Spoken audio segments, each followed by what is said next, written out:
I never thought one text could completely change my life. It was a normal Tuesday, and I was scrolling through my phone during lunch when I saw a message from an unknown number. "I know your secret." My hands started shaking and my heart raced.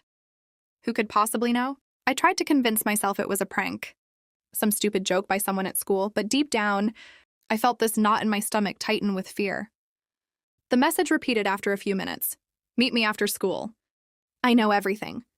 Curiosity mixed with dread, I knew I had to see who was behind it. After school, I nervously approached the school gate, looking around. Then I saw her, Clara. She was standing there like she had been waiting for me all along, eyes sharp and calculating. "You need to see this," she said, handing me her phone.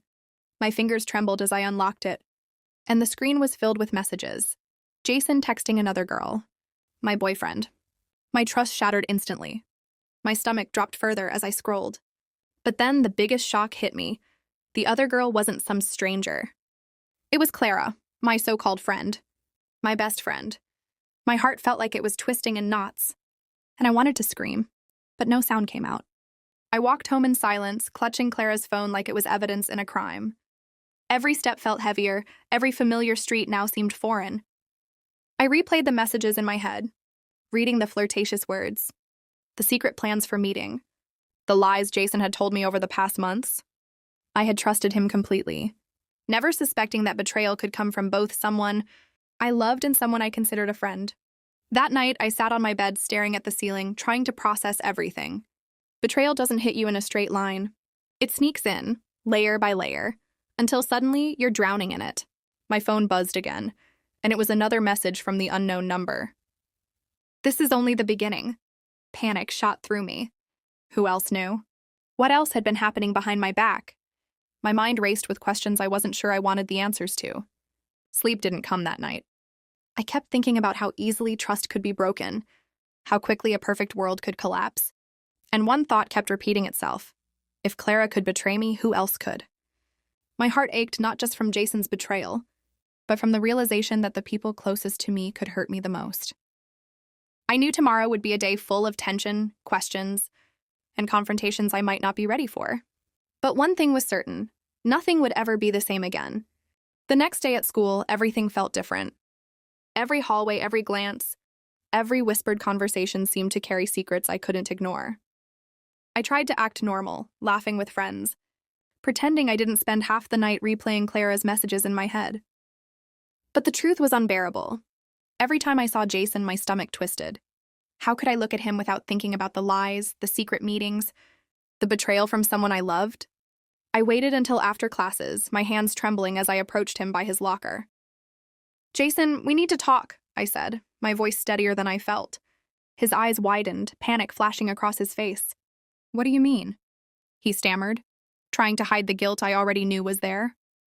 I took a deep breath and pulled out my phone, showing him the messages, the screenshots, the dates and times of his secret rendezvous with Clara.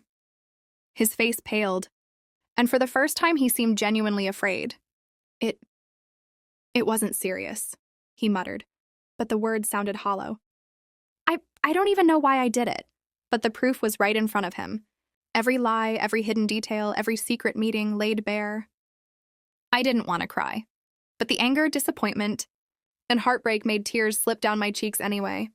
Clara, my friend, had not only betrayed me, but had done it with the person I trusted most. The sense of shock and disbelief was overwhelming, like someone had torn the ground from beneath me. I walked home that afternoon, feeling the weight of betrayal crush me with every step. The world around me seemed sharper, harsher, full of reminders that I could trust no one completely.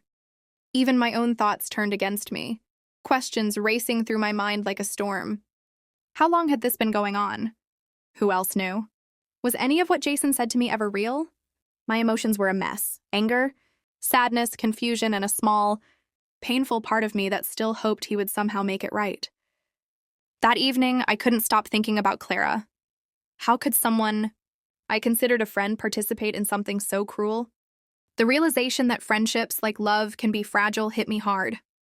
Every plan, every secret meeting, every lie, like pieces of a puzzle forming a picture of betrayal I never wanted to see.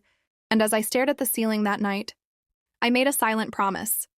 I would uncover the full truth no matter how much it hurt, and I would decide what to do with the people who had betrayed me. Weeks passed, but the tension didn't fade. It only grew heavier with each passing day. Jason and I tried to talk, to reconcile, but every word between us felt fragile, full of doubt. How could I ever trust him again after everything? Every notification on my phone made my stomach twist. Every glance at him reminded me of the betrayal. And Clara? She was everywhere, like a shadow haunting every corner of my life, a constant reminder of the secret she had exposed. One afternoon, Jason finally sat me down, his eyes sincere for the first time since the messages were revealed. "I need to tell you everything," he said, voice trembling. He confessed not only about Clara, but about why he had done it, the loneliness, the attention he felt he lacked, the insecurity he hadn't shared. Listening, I realized that his betrayal wasn't just a reckless act. It was the result of confusion, immaturity, and fear.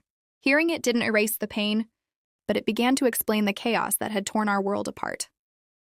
I had a choice to forgive and rebuild, or to walk away and let anger define my future. Slowly, cautiously, I decided to give us a chance, demanding honesty and transparency from that moment on. Weeks turned into months, and we started rebuilding. One conversation at a time, one step at a time. My trust wasn't fully restored, but it was possible to mend piece by piece. The experience changed me. I understood that betrayal, heartbreak, and secrets don't just destroy, they teach, they test, and they reveal the strength you didn't know you had. I learned to recognize the difference between those who truly deserve a place in your life and those who don't, even amidst the pain. I discovered resilience, clarity, and the courage to set boundaries that protect my heart. And while I'll never forget the shock of that first message, I now carry a quiet confidence. Even in betrayal, I am capable of moving forward stronger than ever.